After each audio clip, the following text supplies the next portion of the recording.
Hello and welcome. Depending on what time zone you're in, good morning and good afternoon.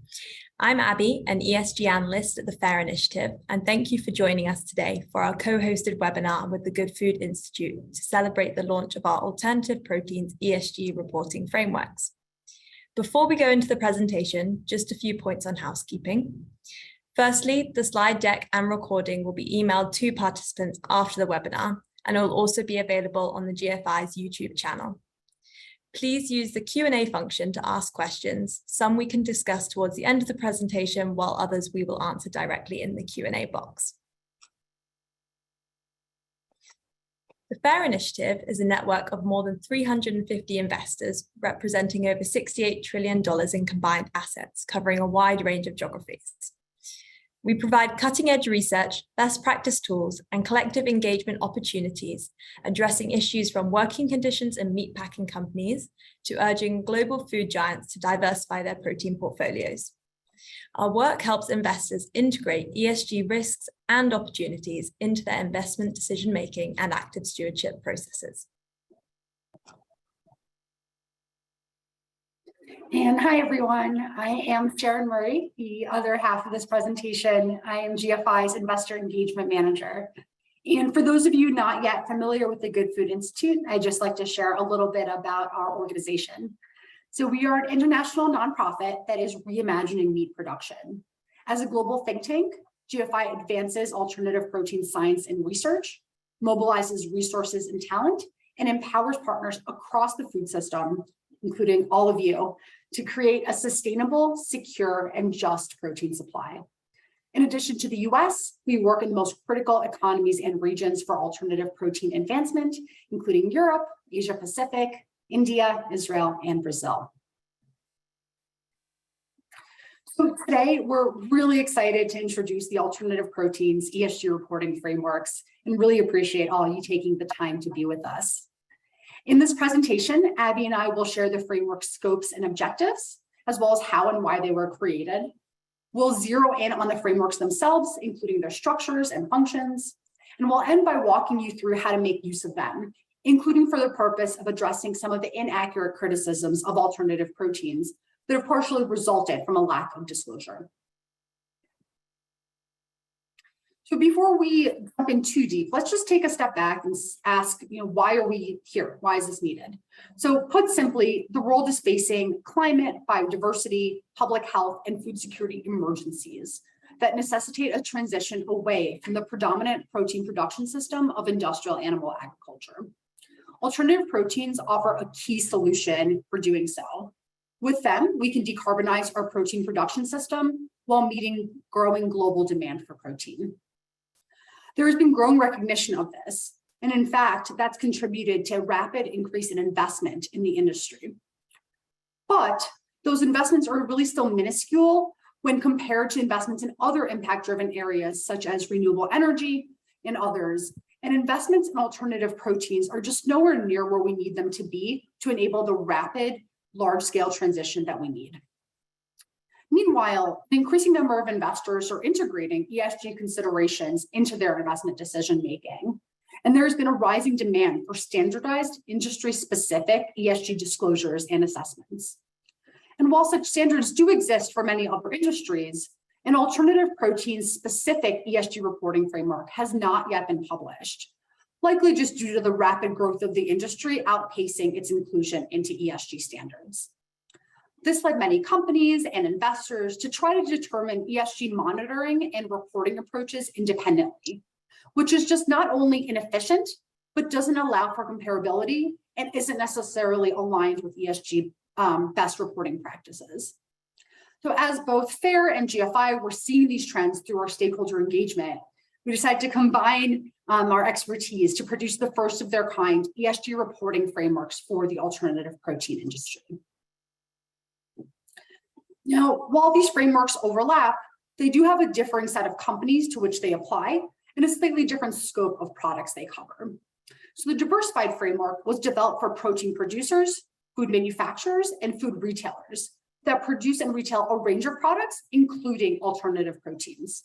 So a few examples of diversified companies that contributed their insights to this framework are Unilever, Danone, ConAgra Brands, and Mafre Global Foods. Now, moving on to how we define alternative proteins for this specific framework, they encompass a number of items, including analogs that directly substitute animal-derived products or ingredients, using plant-based, fermentation-enabled, and cultivated food technologies, or a combination of these. They also include foods that partially substitute animal-derived products. These are known as blended products, and those contain both animal-derived ingredients as well as ingredients from one or more of the alternative protein technology platforms. We also have plant-based protein products made by conventional fermentation. So that's a tofu, a tempeh, a seitan, and plant-based whole food proteins and fats like legumes, pulses, whole grains, and nuts.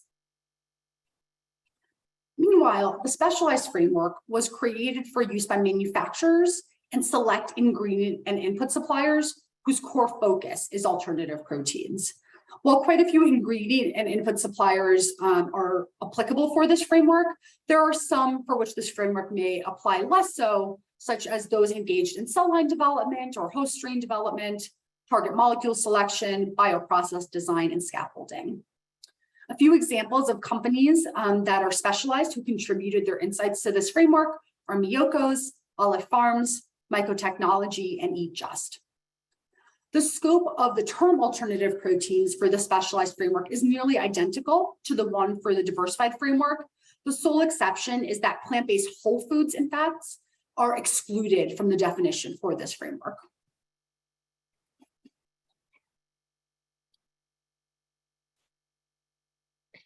FAIRR and GFI designed our frameworks to meet the following company-facing objectives. Firstly, companies can use the framework to report material ESG risks and opportunities for their alternative proteins business to investors.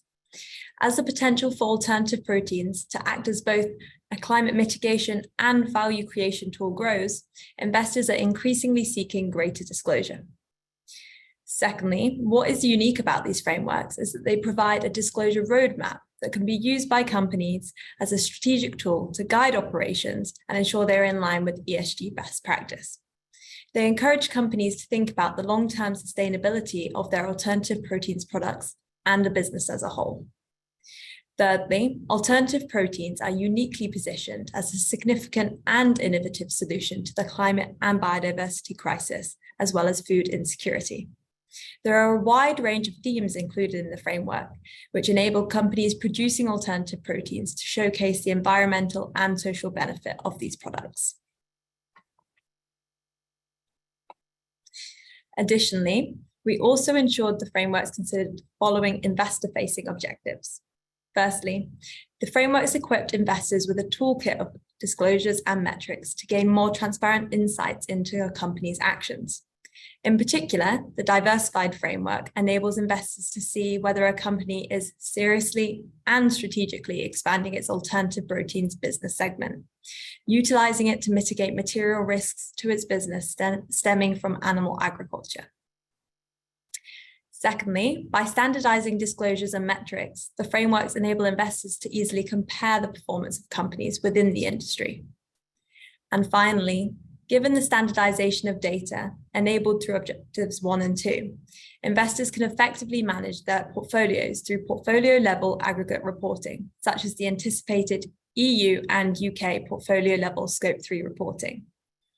The frameworks also provide investors with a roadmap for ESG best practices, which will enable them to better manage, support, and monitor their portfolio companies.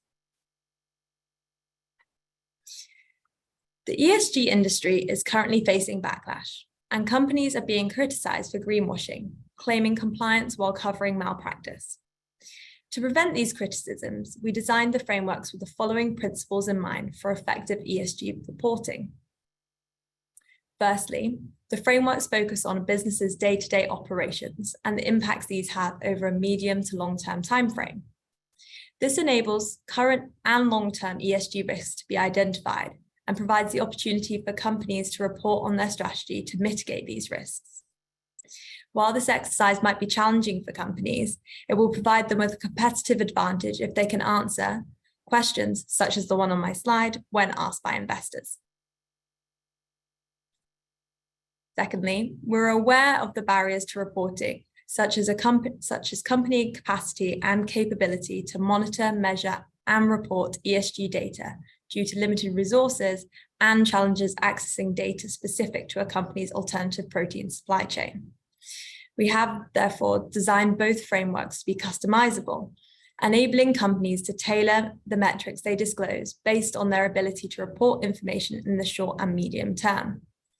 Additionally, the structure of the framework provides the opportunity for companies to input qualitative disclosures where they're perhaps lacking quantitative data. The image on the right shows the structure of each framework. The diversified has core and advanced metrics, while the specialized has all stages, commercial and advanced. Thirdly, making ESG more than a score. At this time, neither frameworks include a quantitative benchmark or scoring system. This is to encourage companies to provide disclosures wherever relevant without fear of being criticized for current actions or inactions. We want the framework to increase reporting transparency, reduce the potential for greenwashing, and build investor confidence in the disclosures shared. And finally, both frameworks link ESG disclosures to change in order to track impact. While the quantifiable data taken from the frameworks can be used to compare companies, enabling the identification of common risks and improve company decision-making, the frameworks also enable investors to see the impact alternative protein businesses have on society and the environment, and they can also use this to highlight the positive impacts of the protein transition. And a little bit about the development process, which took us around a year and involved numerous rounds of stakeholder consultation. We conducted a thorough materiality assessment, which included consultations with industry stakeholders, including investors, ESG providers, alternative proteins companies, as well as a review of key voluntary ESG frameworks. Once we had drafted the frameworks, we held more stakeholder consultations with over 50 companies, investors, NGOs, and thought leaders, ensuring the frameworks met investor, company, and NGO needs. As examples, based on feedback, we significantly reduced the number of metrics in the diversified framework to ensure the framework was feasible for companies to report to, in addition to other reporting they were already engaged in. For the specialized framework, we adjusted the way companies were categorized in determining the types of questions they were expected to report to better align with company reporting capabilities. And for both frameworks, we made adjustments to questions and disclosure guidance. So moving on to the structure and the content of the frameworks themselves. Here we can see the full structure of the specialized framework. It includes the 3 pillars of governance, environment, and social, which are then split into 14 themes and 45 sub-themes that cover the most material issues for the industry that came out of the materiality assessment Abby just described. As you can see, this is very much a holistic framework that covers the many themes and sub-themes commonly found in voluntary frameworks, as well as a few that are still quite rare, such as sector advocacy, circular economy, soil management, and just transition. The diversified framework is very similar to the specialized one in its structure, but it does cover fewer themes and sub-themes.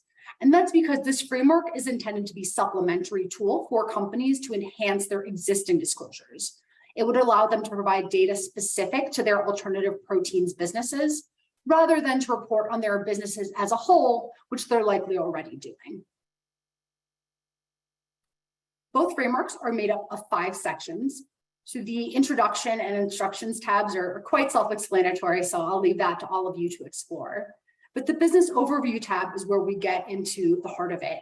And this tab provides the context and scope for our company's ESG reporting by asking for high-level business, financial, and operational information for the company as a whole, as well as by alternative protein production technology. We then get into really the core of it, which is where the section in which companies are asked to enter their ESG disclosures, following detailed guidance that we provide. We'll take a look at one of these sections momentarily. And then finally, we've got the summary tab, which is auto-populated with select information from the rest of the framework. As just mentioned, here's a screenshot from the framework. This is specifically a few questions from the environmental tab of the specialized framework. And while there is some variation between the frameworks, this is representative of both. So as you can see, each question has a corresponding tier, which for the specialized framework is based on the stage of manufacturing of companies. Each question comes with disclosure guidance, which details how companies should complete the disclosure. And we're really providing that to drive standardization and minimize risk of greenwashing, as already discussed. Companies are asked to enter any qualitative disclosure that's asked of them into the input, discussion, and analysis column, and any quantitative disclosure into the quantitative input columns, and to do so sequentially based on the order in which they're prompted in the disclosure guidance, as some guidance asks for more than one figure. Throughout the framework, companies should only enter disclosures in the appropriate light blue cells and leave the rest blank. So rather than writing NA or something similar, to ensure that the summary tab operates correctly. And then finally, the source of the metric or the organizations the metrics are best aligned with, like GHG protocol or GRI, are listed alongside each question. And the novel metrics that were created for this framework are listed as aligning with GFI and FAIRR. The specialized framework, in recognition of the reporting burden that companies may face if they're asked to complete multiple voluntary frameworks, we know there are quite a few out there, we align the framework with major ESG standards where possible. So an analysis of the specialized frameworks overlap shows anywhere between 54 and 72% with the major voluntary frameworks of SASB, GRI, CDP, and B Corp. On the other hand, we knew that many diversified companies were likely already reporting to major voluntary frameworks. And as a result, we wanted to limit that overlap with voluntary frameworks. And as a result, a similar analysis shows an overlap of only 6 to 26% with common voluntary frameworks. Now let's talk about how you can actually get your hands on these frameworks.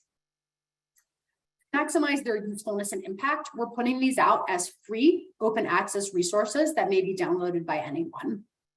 Given the nearly 900 of you that have already downloaded the frameworks and guides, I suspect many of you know how to do so. But just in case, you can find the guides both on websites hosted by GFI and by FAIRR, and the URLs of which are listed here. The website also contains FAQs and an opportunity to share feedback or a case study, which we truly encourage. We'd love to hear your feedback on how we can improve the frameworks and technical guides, or learn about how you're using them. We'll use this information to provide and make corrections, inform framework updates for future releases, and create case studies that will help enable further adoption. Having described the frameworks, we thought it would be useful to provide some real-world examples of criticisms companies manufacturing and retailing alternative proteins face, and how they could use the frameworks to prevent these criticisms in the future.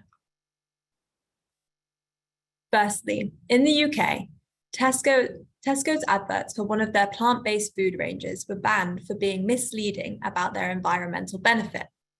The advert claimed that the veggie burger was better for the planet than traditional animal-derived burgers. While this claim is likely true, the UK's advertising watchdog said the company could not provide evidence to substantiate the claim. The use of the diversified framework could prevent this happening again. By completing it, Tesco, or any other company making a similar claim, would have the data available to back it up. Specifically, the framework's best practice guidance asks for companies to provide the LCAs or other evidence it used to measure its GHGs, water, and land use for alternative proteins products. Another criticism these companies face, in particular specialized companies, is that meat substitutes are unhealthy and unable to provide the right nutrients to support a healthy diet. These companies can use the specialized framework to disclose how they have created analogs with nutrition and health in mind, disclosing their strategy and using the framework as best practice guidance on how they can continue to further improve nutritional characteristics. Similar to other reporting standards, in addition to sharing disclosures with investors, companies can report these disclosures on their website, promotional material, and annual reporting, taking into account any legal considerations.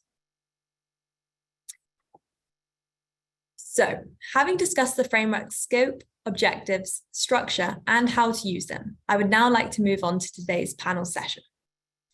I'd like to thank each of our panelists for making the time to join us today, as well as for their valuable contribution to the development of the frameworks. We can start with a brief round of introductions, perhaps starting with Beatrix. Hi. Hi, everybody. Nice to meet you. It's a pleasure for me to be here with you. So my name is Beatriz Lavinica. I'm responsible for Plant Plus Foods marketing in Latam, as well as international expansion. And first of all, I would like to say that I'm thrilled to participate in this important moment and thank FAIRR and GFI for inviting Marfrig, one of the world's largest producers of beef protein, which has a partnership with ADM in this joint venture, Plant Plus Foods, in order to contribute with this framework. We see this work as an important benchmark for the protein sector, and especially having something specific for the plant-based segment. Marfrig is already well evaluated in the general framework, and it will be very good to have this specific view for alternative protein that will collaborate with the management and good practice for our joint venture. In addition, it will be a tool for us to evaluate our work against other market players, for example. And lastly, I would like to thank you again for listening our opinion, being open to dialogue so that we could contribute to this important document, and say that we are always open to seek improvements. So thank you very much. Thank you, Bea. Rosie, would you like to introduce yourself? Sure, very happy to. I'm Rosie Wardle. I'm a co-founder and partner at Synthesis Capital, which is an investment manager focused exclusively on the future of food. We recently closed a new venture fund of $300 million to invest in this area over the next 2 to 3 years. My background is actually in ESG, and I helped set up the FAIRR Initiative with Jeremy Collar a couple of years ago now. So I was very pleased to see the partnership between FAIRR and GFI come together, and would just like to add my thanks to Beatrice to say that this is such an important tool for the market. So thank you, both organizations, for your leadership on this. Thanks, Rosie. Jared? Hi, good afternoon. My name is Jared Fernandez, and I'm a senior ESG analyst with Boston Trust Walden. We are a private employee-owned investment management firm based in Boston, Massachusetts. We serve a mix of both institutional and private wealth clients, and have been a leader in the impact investing industry for over 4 decades. And as part of our investment decision-making process to identify high-quality companies with sustainable business models, we evaluate a wide range of environmental, social, and governance factors. As a graduate from New York University's master's program on food systems, I am keenly aware and interested in how the global food system can evolve to mitigate systemic risks and align with a low carbon future. So in my role, I leverage this background to advocate for more sustainable business practices on behalf of our clients, in part focusing on companies in the food sector.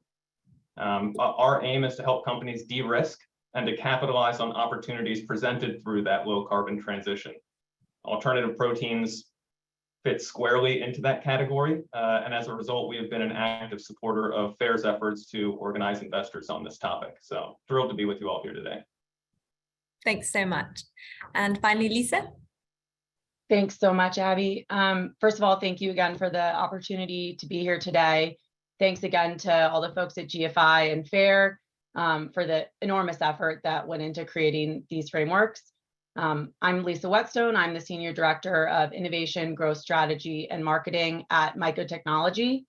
At Mycotechnology, we are harnessing the power of mycelia, which is the underground root system of the mushrooms that we all know and love at the grocery store, to create novel food ingredients using our proprietary fermentation technology. You can actually get a little glimpse of our facility behind me here today. And At Myco, we're really all about delivering better taste, functionality, nutrition, all the things that are going to drive greater adoption of plant-based products, working together with our customers to really help take the industry to the next level. And obviously, our intention here is to drive greater environmental impact. There's just so much evidence that this is, the easiest, highest, best way for consumers on a day-to-day basis to make decisions that actually support the environment. So again, really happy to be here today representing both early and growth stage startups as well as ingredient manufacturers in elevating this really critical framework. So thank you again. Great, thanks. So let's kick off with the first question. For you, Rosie, as a VC investor, why did you take the time to support this effort? Yeah, I think this is a very important tool and framework for a number of reasons. Taking a step back, for us as investors, we definitely see ESG as a risk for companies in the broader sector if they're not able to take a more robust approach to ESG metrics and reporting on those. Abby, you referenced greenwashing in your presentation, and I think that's a really acute risk for companies in this space, especially because there are a lot of claims being made, as you also kind of highlighted in some of your slides, that companies aren't necessarily doing the work to kind of back those up. So for us as investors, it's important for our portfolio companies to really get ahead of that and be able to demonstrate that they actually are having positive impacts from an ESG perspective. They are better than the animal alternative, and really to be able to demonstrate in a quantitative way, really, that they can live up to those expectations. On the flip side of the risk, we also see this as a huge opportunity area for companies, right? It's one of the reasons why this sector is so exciting, because the potential to have such a positive impact across ESG factors is so huge. And we think that companies that are able to really do this well and report against meaningful metrics over time will be set up really well to be the most successful in the future.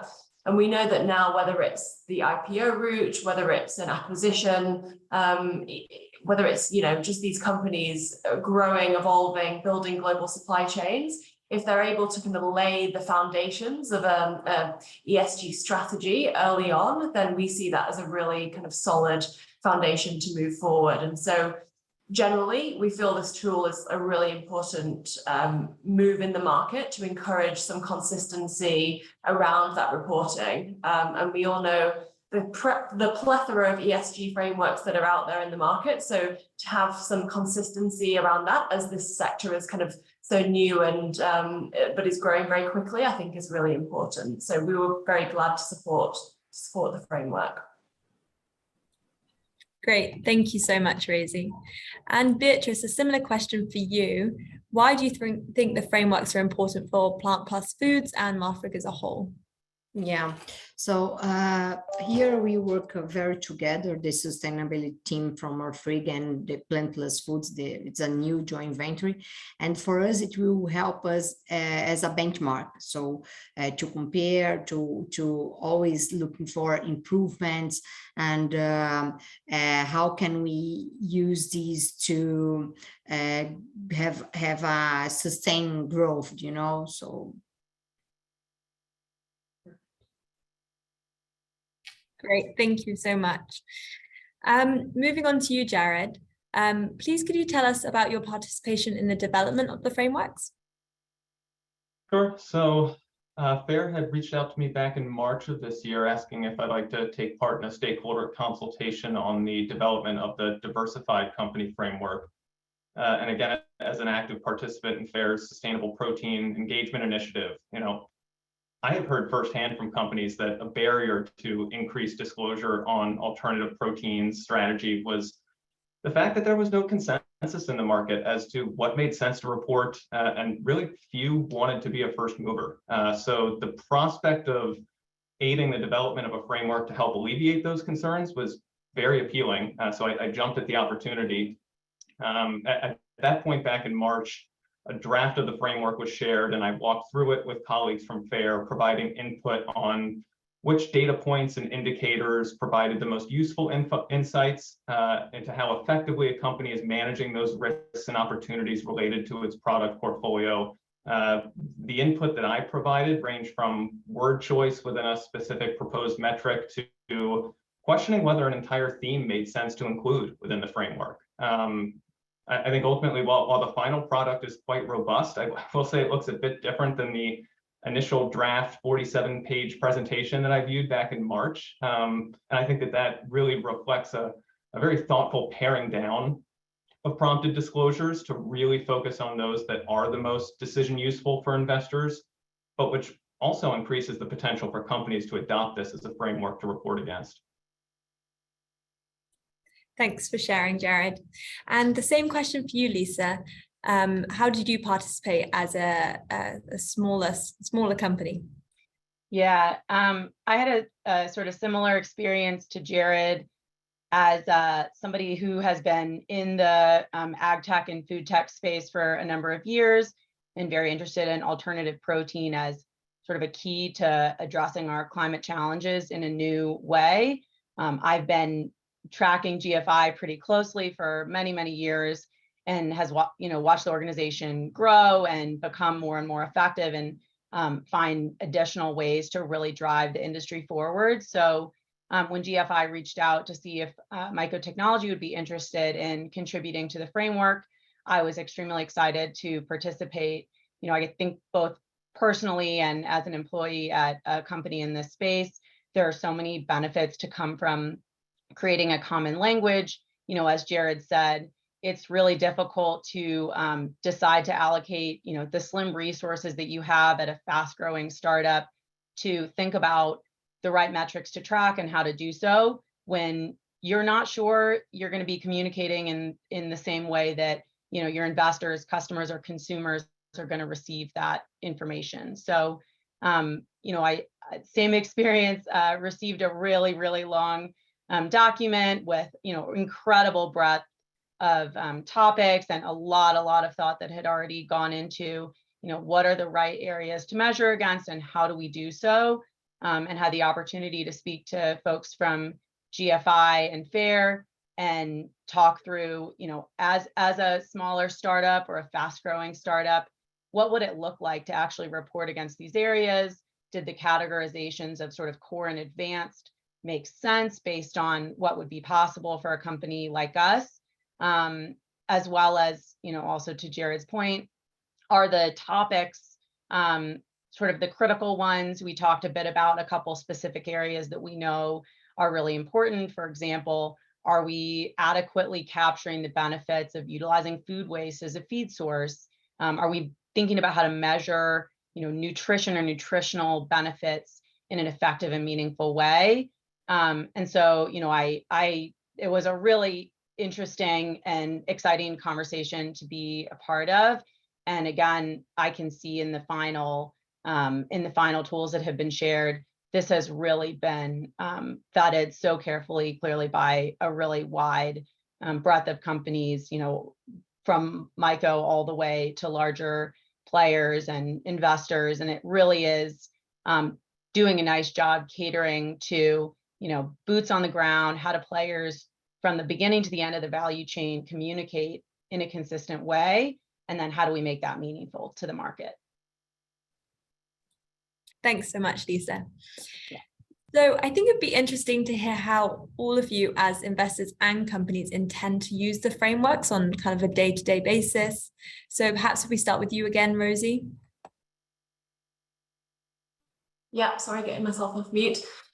So we will be essentially integrating this framework into our due diligence of companies. So we had an existing framework that we kind of developed in-house and used when we assess companies for an investment, and we'll essentially be integrating this new framework into that. So we'll be actively using it in the investment assessment and decision-making process, essentially.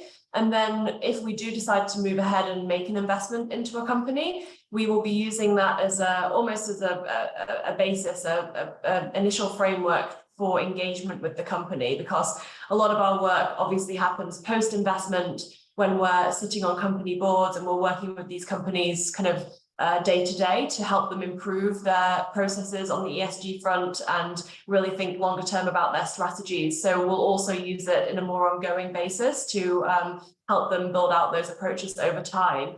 We'll also use it kind of year on year for kind of annual assessments and keeping track of key metrics. And we hope ultimately to kind of aggregate that up on a portfolio level for synthesis. So I think it's really important, again, going back to the consistency point, to be able to start looking at measuring like for like between companies in our portfolio. So we'll also be using it from that perspective and for reporting back to our own investors as well, LPs in our fund. So really across the investment decision making and portfolio management process, we'll be using the framework. Thanks, Rosie. That's really exciting to hear and hear the potential impact that the framework can have for your organization. Beatrix, how do you think Plant Plus Foods would use the framework? Yeah, for us, it will be interesting to see, compare with other players and to see the transparency. We know that it's a long and big document, so we will need to study very hard deep dive in our document and understand how we will answer and show up and publish all this information. But the main issue here, I think it's the transparency and compare and see what other players are doing. And because it's here in Brazil, it's a very new plant-based, it's a very new business. So comparing with USA and Europe, it will help to establish this standard for everybody. Great, thank you. And Jared, how do you see your organization using the framework? So a large part of my work involves conducting research on publicly traded companies to facilitate ESG integration into our investment decision-making process. And again, a theme that we've heard thus far is, as any investor utilizing ESG data will tell you, the lack of comparability and decision usefulness of company disclosures are really a huge impediment to strengthening that investment decision making, and especially on the topic of alternative proteins, where, to be frank, the most common form of corporate disclosure to date generally includes pictures of products. So really, that's why the development of these frameworks is so critical. It's impossible to make an informed judgment on how well two peers are positioning themselves to capitalize on the opportunities presented by the growth and demand for alternative proteins. If one company is reporting on R&D expenditures, the other is only reporting on revenue growth, and neither is talking holistically about the role alternative proteins can play in helping to reach that company's own climate, water, or product health goals. But really, before I can use company disclosures against the frameworks to better inform our investment analysis, I need companies to actually disclose against it. So our intent is to share these frameworks with applicable companies in our portfolio over the coming months to encourage the incorporation of these topics and metrics within their sustainability reporting. New disclosure frameworks can take time to get off the ground, but the fact that many of the metrics are informed by or are aligned with metrics in existing frameworks, coupled with the pent-up investor demand for this information, it really leaves me hopeful that we may be able to see more rapid uptake here. And then to Rosie's earlier point, once companies begin disclosing against the framework, that gives us the fodder and the opportunity to advocate for improvements on specific topics or metrics through direct engagement. Great, thank you, Jared. And finally, Lisa, how do you see mycotechnology using the framework? Yeah, we're very excited, and the organization obviously had a bit of an early sneak peek of this tool. I think, first and foremost, this will help us better achieve our goals to help produce more sustainable products, ingredients that are going to move the needle. I think there are a couple key ways that we'll use this. And to Jared's point, it does take a lot of time to stand up use of a new framework. So, first it'll be, let's understand where we are today. What can we measure?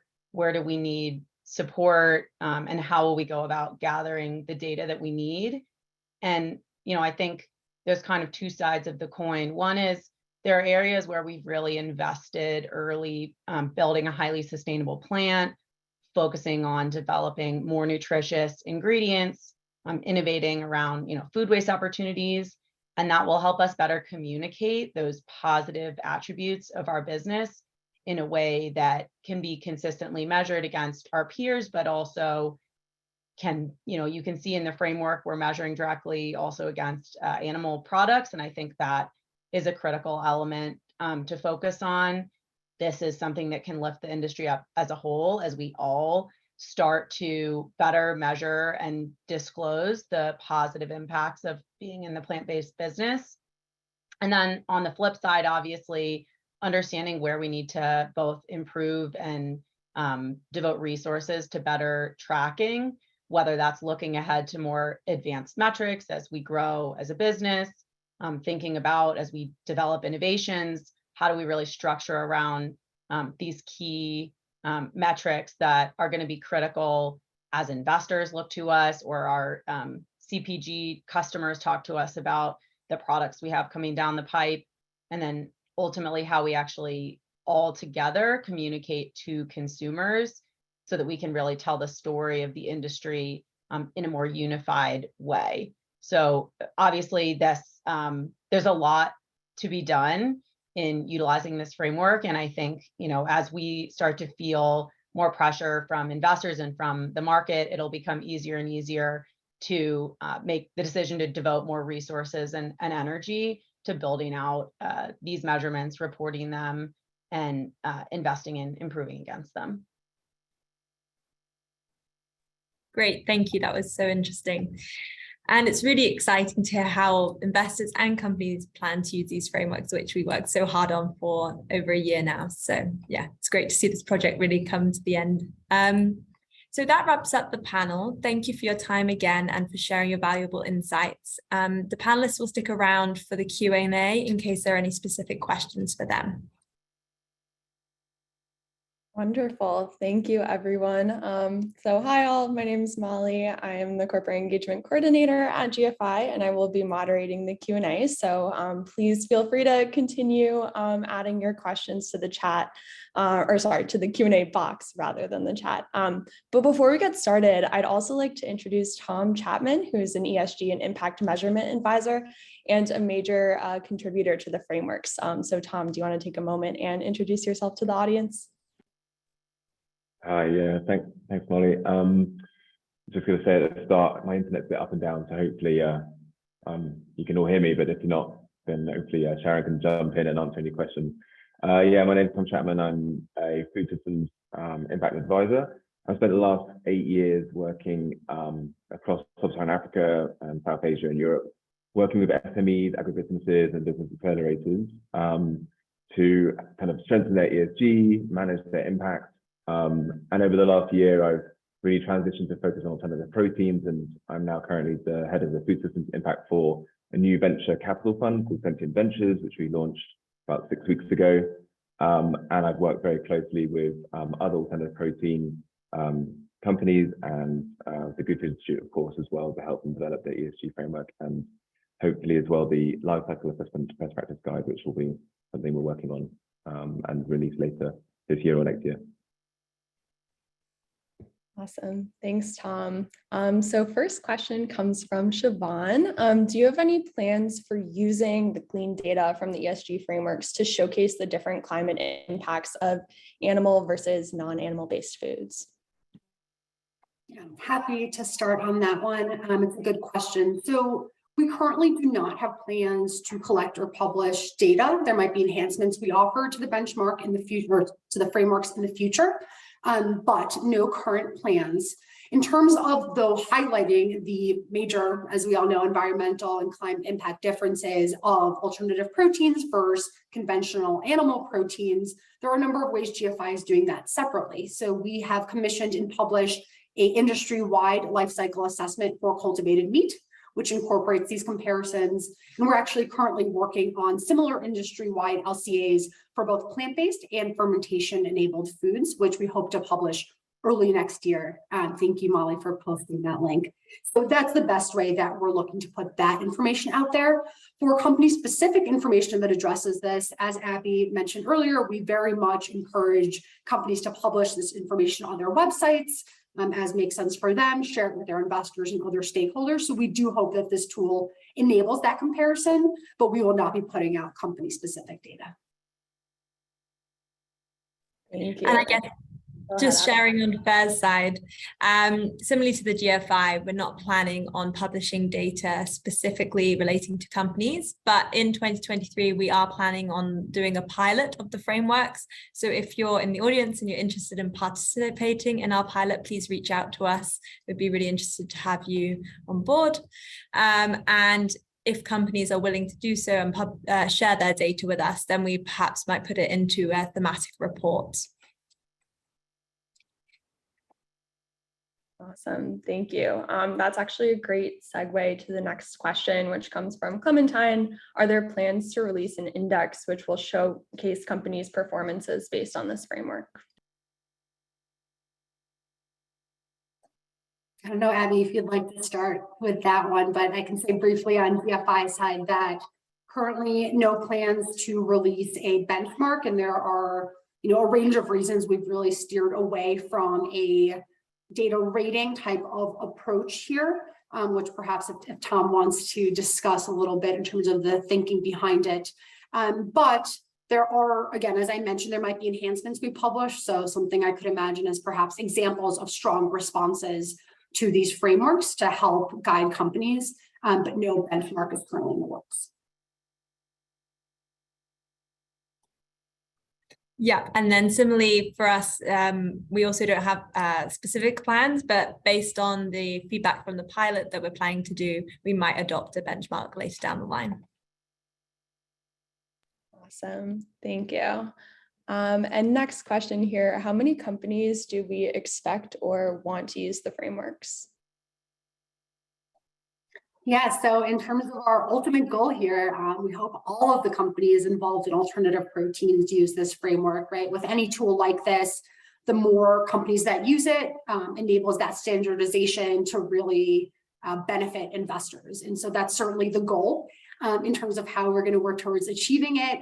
On the GFI side, we have plans to engage dozens of companies and investors, very likely starting with many of those who are kind enough to contribute to this framework throughout the last year and support them in utilizing and adopting this framework. And I will say, we haven't begun this outreach, but we've already had inbound emails and requests from some of the leading companies and investors in the space to meet and discuss how they're going to do so.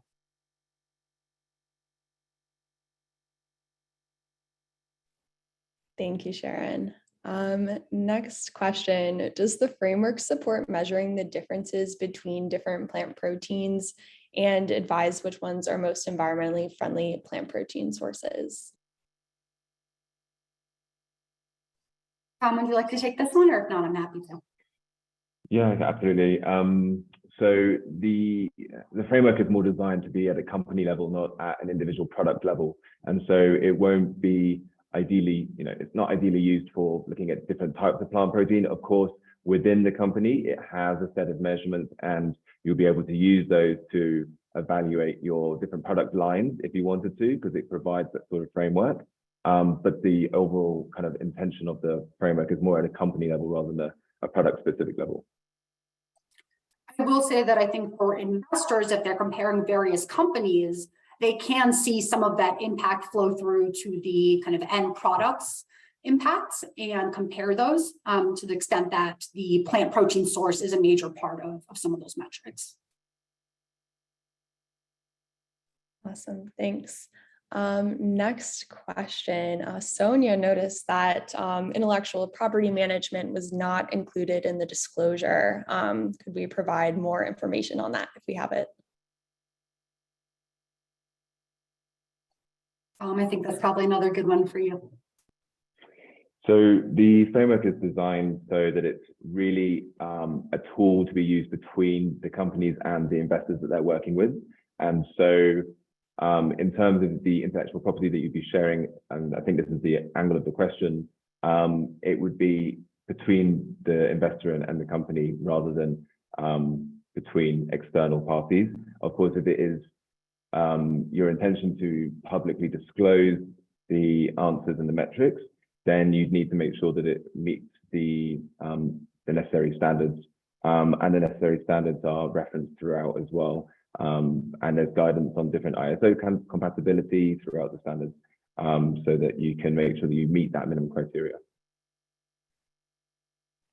Awesome, thanks. And if you are interested in intellectual property strategy as it relates to alternative proteins, I'll just put in a quick plug that we have a webinar covering that topic tomorrow. And if you're watching this in the future, we actually will have multiple webinars on our YouTube channel about IP if you're interested in digging more into that.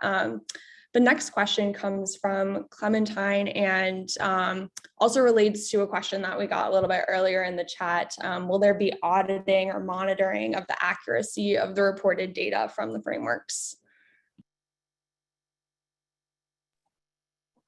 I don't want to speak too much, so Abby, feel free to jump in. But no, so similar to most other voluntary frameworks and standards, that's not part of the function that we will be serving, but there are very specific disclosure guidance to help minimize the risk of inaccurate data. And it's then at that point, it's really up to the investors to use the tool and the guidance to judge the data that's being reported to them. Awesome. Thank you. Next question is, how does this methodology intercommunicate with the GRI methodology, which I know we spoke a little bit to in the presentation, but maybe you want to shed a little bit more light on that. Sure, I can jump in on this one. So when we undertook the assignment and kind of looked at mapping out the framework, we did a really in-depth analysis of the existing frameworks, GRI, integrated reporting, carbon disclosure project, the impact, TCFD, SASB, of course. And we tried wherever possible to incorporate the most material risks and metrics from those frameworks into the specialized framework specifically. The diversified framework is slightly more narrow because of its focus on being an addendum to an existing framework. But with the specialized framework specifically, we tried to incorporate as much as possible, and we undertook a comparability assessment as well.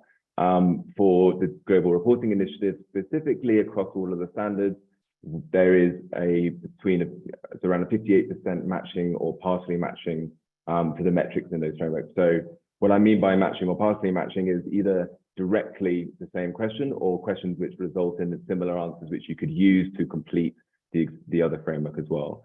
And so I think in the technical guide, there is some details on the comparability assessment. And you can see across the kind of the main standards, voluntary standards, what the comparability is between the ESG framework, the specialized framework, and the and those other frameworks as well. Thank you. So next question is, what is the resource requirement for companies to complete the framework? Meaning, what can companies interested in filling out the framework expect in terms of time invested, potentially costs, like what, the reporting metrics are on the frameworks, but what does the sort of process look like for a company interested in using the frameworks? Yeah. So when creating the frameworks, we were aware of the reporting burden that companies face. And so with this in mind, we ensured the frameworks were customizable, as I discussed in the presentation, with the core versus advanced for diversified and all stages commercial for the specialized framework. So that disclosure expectations could best align with the company's reporting capabilities and capacities. And as Tom just mentioned, we also ensure high overlap with other frameworks for the specialized companies in particular who might have more of a issue with resourcing, for example. And additionally, obviously, by providing these frameworks for companies, we were reducing the workload that they need to spend in deciding what metrics they want to disclose on, for example. So in terms of actually time allowance, difficult to quantify, but I think generally it's quite an easy resource for companies to use and will hopefully help them in the long term. Thank you, Abby. And will FAIRR and GFI provide support to companies completing the framework? I'll let Sharon and Abby each answer this. Yeah, absolutely. So as I mentioned, we plan to work with hopefully dozens of investors and companies in the coming quarters to support them as they adopt this framework. As with any voluntary framework, primarily the onus will be on the companies themselves, but we're very happy to help them think through how to adopt the framework, how to apply it, what information to make public, and more. And so if that's of interest to you, we'd be very happy to offer that support. So please feel free to reach out to us via the website, I'll put my email in the chat at the risk of receiving a lot of emails. So yeah, please do feel free to reach out. And just echoing what Sharon said, yes, the same for us at FAIRR. And also just to highlight that on the webpage, we do have the feedback kind of section where you can obviously reach out to us directly if you have a specific section that you want support on, for example. Awesome, thanks. We have just a couple minutes left here, so time for one or two more questions if you want to add them to the Q&A box. The next question here is how often should companies report to the framework? Yep, so we ask for, it's really up to the companies and investors themselves, but our recommendation would be annually. And the framework does allow for annual comparisons in the way that it's laid out. Awesome, thanks. So I think this is the last question we'll have time for, but if you do have any additional questions, you can feel free to email us. Everyone will receive that post-webinar email, so you can feel free to just respond to that email. The last question here, how do the frameworks incorporate biodiversity protection, and how do they overlap with existing biodiversity protection frameworks? It's a good question. I can jump in and give it a go.